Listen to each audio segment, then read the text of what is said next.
반갑습니다. 붓다의 복과 지혜입니다.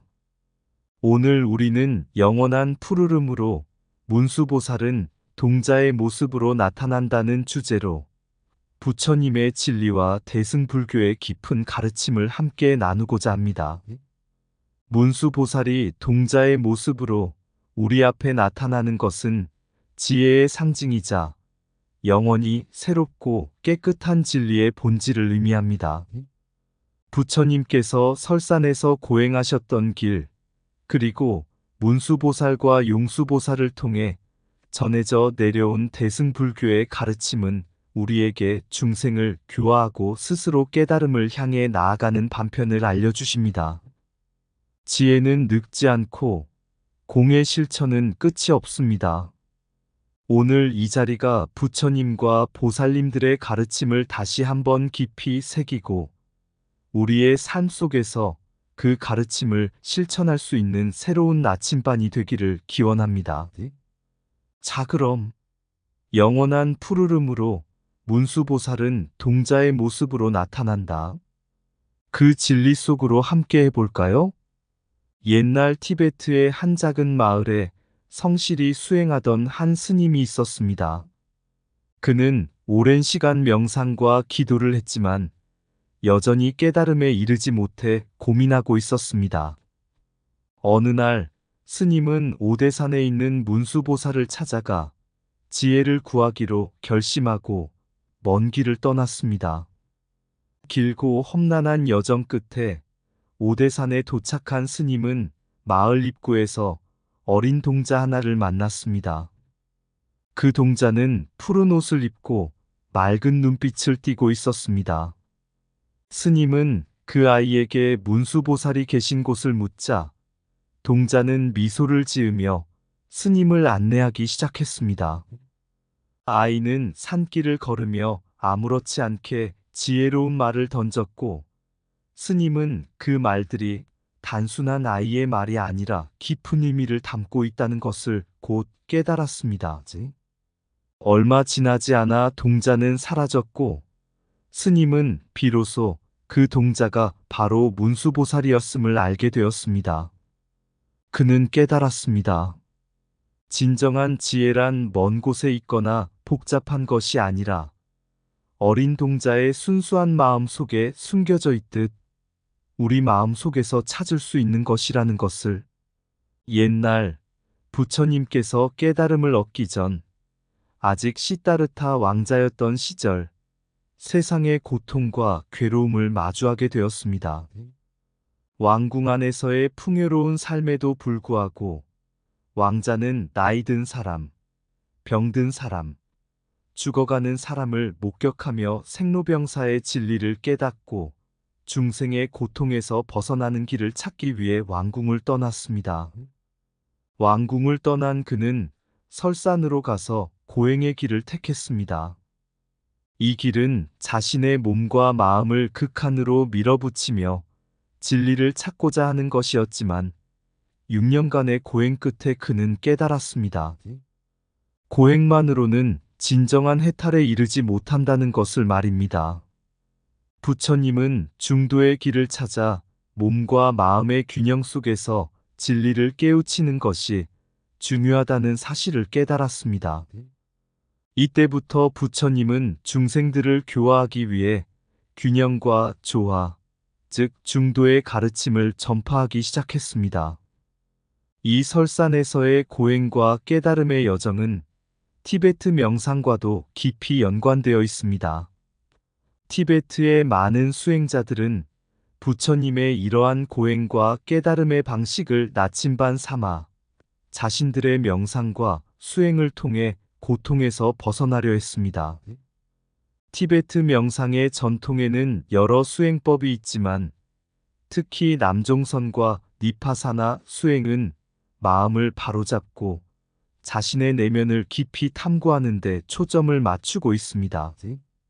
남종선은 즉각적인 깨달음을 추구하는 수행법이었지만 이후 니파사나는 좀 더 체계적이고 단계적인 수행으로 발전했습니다.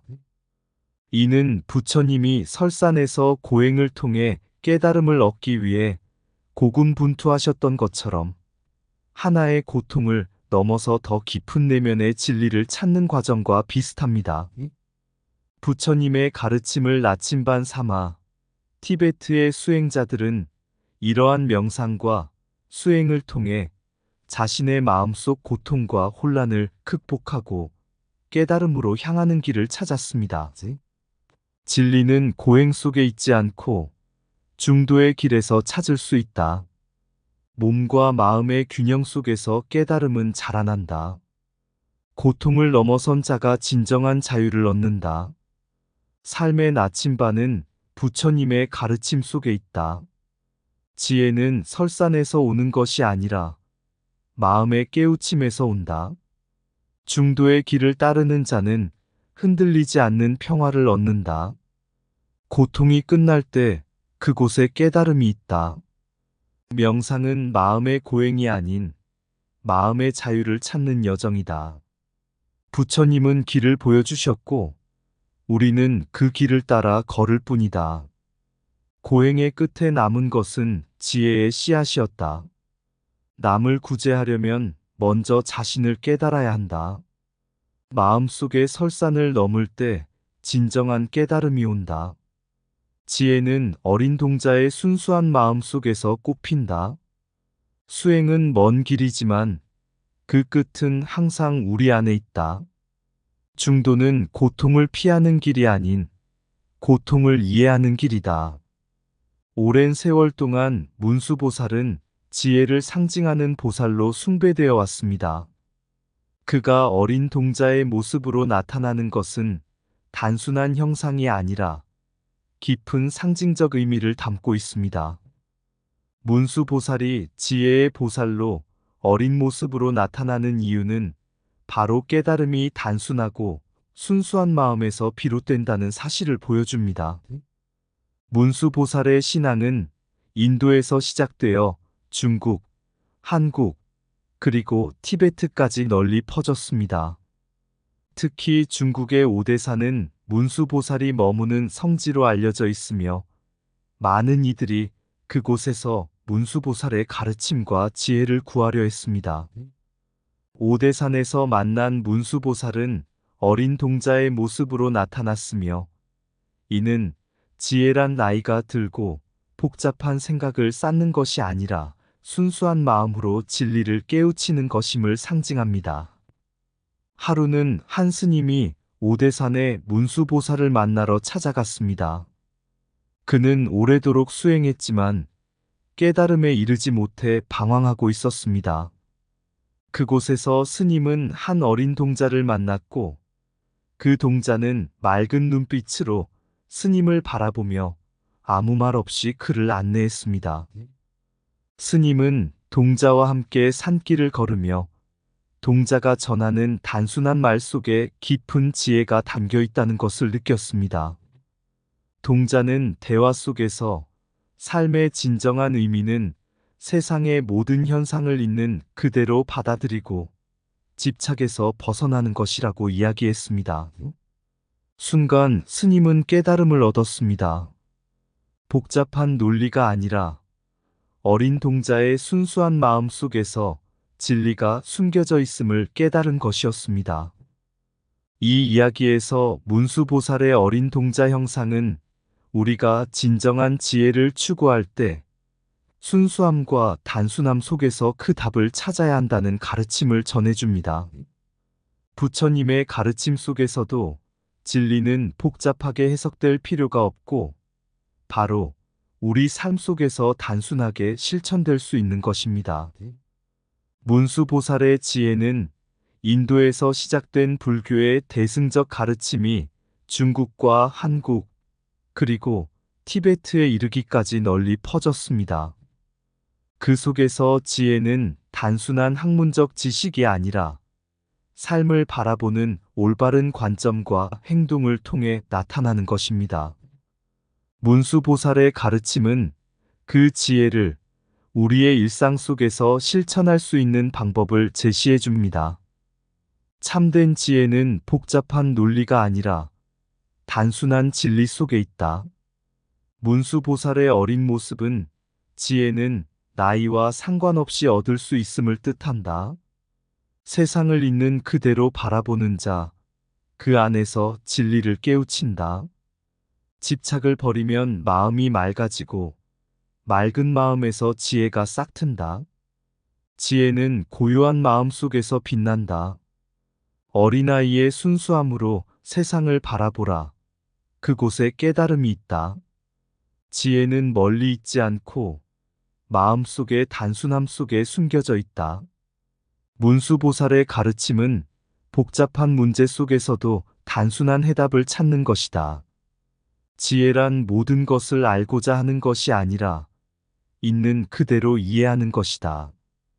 깨달음은 고행이 아니라 순수하고 고요한 마음 속에서 온다. 진리는 동자의 순수한 눈빛처럼 가식 없이 투명하다. 문수보살의 지혜는 어린 동자의 미소 속에 담긴 깨달음이다. 오대산의 고요함처럼 지혜는 침묵 속에서 찾아온다.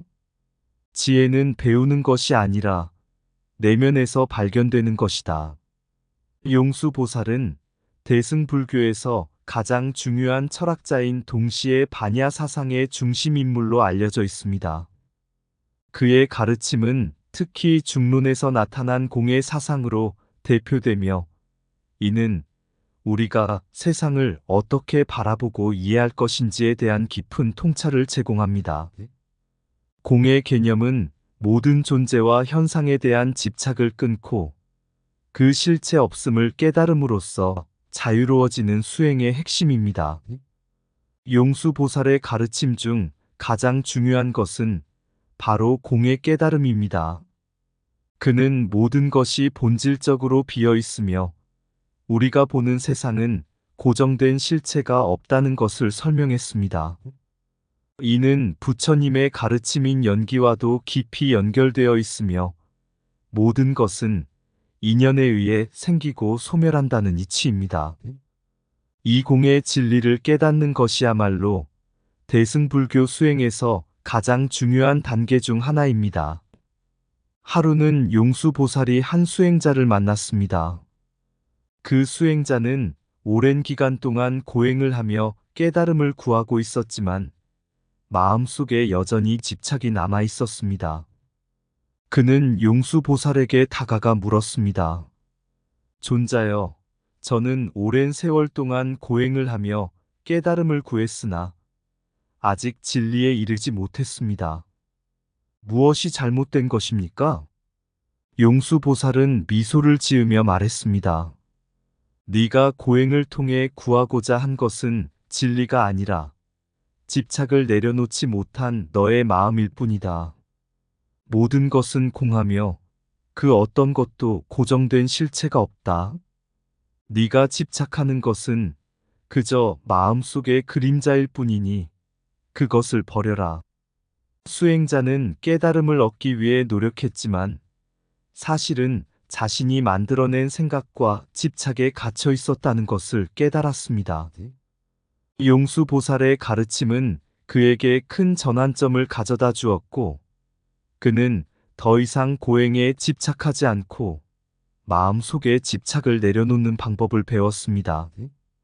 이를 통해 그는 공의 진리를 깨닫게 되었고 세상 모든 것이 본질적으로 비어 있다는 것을 알게 되었습니다. 이처럼 용수보살의 공사상은 우리에게 깊은 교훈을 줍니다. 현대의 우리도 다양한 문제와 고민 속에서 끊임없이 집착하고 갈등합니다. 하지만 그 문제들 역시 모두 실체가 없는 공에 불과하다는 것을 깨닫게 될 때 우리는 자유로워질 수 있습니다. 용수보살의 가르침은 단순한 철학이 아니라 삶 속에서 실천할 수 있는 지혜입니다. 공의 사상은 단순히 물을 뜻하는 것이 아닙니다. 공은 오히려 모든 것을 가능하게 하는 바탕이자 진정한 자유로 가는 길을 열어줍니다. 우리가 실체가 있다고 믿었던 것들이 사실은 끊임없이 변화하고 인연에 의해 생겨난 것들이라는 것을 이해할 때 우리는 그 모든 집착에서 벗어날 수 있습니다. 이 깨달음이 바로 용수보살이 강조한 반야, 지혜이며 이는 대승불교 수행의 핵심입니다. 공의 실천은 오늘날에도 매우 중요합니다. 우리가 세상을 고정된 시각으로 바라보고 집착하게 되면 그만큼 고통과 괴로움이 커집니다. 그러나 공의 진리를 깨달음으로써 우리는 모든 것이 변하며 실체가 없음을 알게 되어 마음의 평안을 얻을 수 있습니다. 이 깨달음은 우리를 이끌어 중생을 위한 자비로운 행동으로 나아가게 하고 공을 실천함으로써 우리는 부처님의 가르침을 삶 속에서 구현할 수 있습니다. 모든 것은 공하며 그 실체를 찾으려는 집착을 놓아야 진리를 볼 수 있다. 세상의 모든 현상은 인연 따라 생겨나고 인연 따라 사라진다. 진정한 깨달음은 고정된 것이 없다는 것을 아는 데서 시작된다. 우리가 붙잡으려는 것은 언제나 사라지고 비어있는 곳에 자유가 있다. 지혜는 실체가 없음을 이해하고 자비는 그 비어있음 속에서 피어난다. 모든 것은 비어있으니 무엇에도 얽매이지 않는 마음이 참된 자유다. 공은 모든 존재의 본질이요. 그 본질을 깨닫는 자는 집착을 벗어난다. 집착을 버리면 고통도 사라지고 평안한 마음이 찾아온다. 공을 깨닫는 것은 단순히 비어있음을 아는 것이 아니라 모든 가능성을 보는 것이다. 삶의 모든 것은 변화하고 그 변화 속에서 우리는 자유로워진다. 모든 것에 실체가 없음을 알 때 두려움은 사라지고 자비가 자리한다. 공은 모든 것의 본질이며 그 본질을 이해하는 자는 헛된 갈등에서 벗어난다. 세상을 있는 그대로 받아들이면 그 안에서 진리가 드러난다. 집착에서 벗어나면 진정한 평화가 찾아온다. 공을 이해하는 자는 모든 현상을 초월하며 그 속에서 참된 자유를 얻는다. 옛날 한 수행자가 있었습니다. 그는 오랜 세월 동안 산속에서 고행을 하며 진리를 찾고자 했습니다. 그러나 마음속에는 여전히 혼란과 집착이 남아 있었습니다. 아무리 많은 고행을 해도 마음이 평화로워지지 않자 그는 깊은 고민에 빠졌습니다. 결국 그는 용수보살을 찾아가 진정한 깨달음의 길을 물었습니다. 존자여, 저는 오랜 시간 고행을 하였으나 여전히 마음이 혼란스럽습니다. 어떻게 하면 진리를 깨달을 수 있겠습니까? 용수보살은 고요하게 미소를 지으며 대답했습니다. 네가 찾고 있는 진리는 너의 집착 속에 가려져 있을 뿐이다. 모든 것은 본질적으로 공하니 그 어떤 것도 고정된 실체가 없다. 너의 마음이 실체 없는 것들에 얽매여 있기에 평화를 찾지 못하는 것이다. 수행자는 의아해하며 다시 물었습니다. 그러면 모든 것이 공이라면 저는 무엇을 붙잡고 살아야 합니까? 용수보살은 부드럽게 말했습니다. 붙잡을 것이 없기에 진정한 자유가 있다. 공을 깨닫는 것은 무언가를 잃는 것이 아니라 모든 것을 가능하게 하는 길이다. 네가 보는 모든 것은 인연 따라 생겨났으며 인연 따라 사라진다. 이를 이해하면 집착에서 벗어나 참된 지혜와 자비를 얻게 될 것이다. 이 말을 듣고 수행자는 깊은 깨달음을 얻었습니다. 그는 더 이상 고행에 매달리지 않고 마음속에 집착을 내려놓기 시작했습니다. 그의 눈앞에 펼쳐진 세상은 더 이상 고통의 원천이 아닌 변화와 가능성의 장이었습니다. 공의 진리를 깨달은 그는 다른 중생들에게도 이 가르침을 전하며 그들 또한 집착에서 벗어나게 도왔습니다. 이처럼 용수보살의 반야 사상은 우리에게 깊은 교훈을 줍니다. 모든 것이 본질적으로 비어있음을 깨달으면 우리는 더 이상 세상의 고통에 휘둘리지 않고 마음속 깊은 평안을 찾을 수 있습니다. 대승불교의 핵심은 바로 이 공의 깨달음을 통해 자비로운 실천을 이루는 것입니다. 우리가 고정된 생각과 집착을 내려놓고 모든 것을 인연으로 바라볼 때 우리는 진정한 자유와 평화로움을 찾을 수 있습니다. 산속 깊은 고요한 곳에 수행자는 진리를 찾으려 했네. 고행의 길을 걸어가며 마음속 집착을 버리고자 했지만 용수보살의 가르침을 듣고서 세상 모든 것은 비어있음을 깨닫네. 모든 것이 인연 따라 생기고 인연 따라 사라진다는 진리를 공의 바다에 물들어 자유의 바람을 느끼며 집착의 사슬에서 벗어나 참된 평화를 찾았네. 세상의 모든 것은 본질적으로 비어 고정된 실체가 없다는 사실, 그 속에서 자비가 피어나고 진정한 지혜가 빛을 발하네. 변화와 흐름 속에 담긴 무한한 가능성을 바라보며 우리 마음속 깊은 곳에서 평화와 자유를 찾으리라. 부처님의 가르침 따라 공의 진리를 마음에 새기고 용수보살의 길을 따르며 진정한 깨달음을 이루리라. 진리는 공의 바다에 숨겨 있고 그 속에서 자비와 지혜가 빛을 발하네. 모든 것이 인연 따라 흐르며 우리는 그 흐름 속에서 자유를 찾으리라. 이상 붓다의 복과 지혜였습니다. 오늘도 복지 구족한 날 되세요. 구독과 좋아요는 붓다의 복과 지혜를 밝히는 큰 자비의 등불이 됩니다.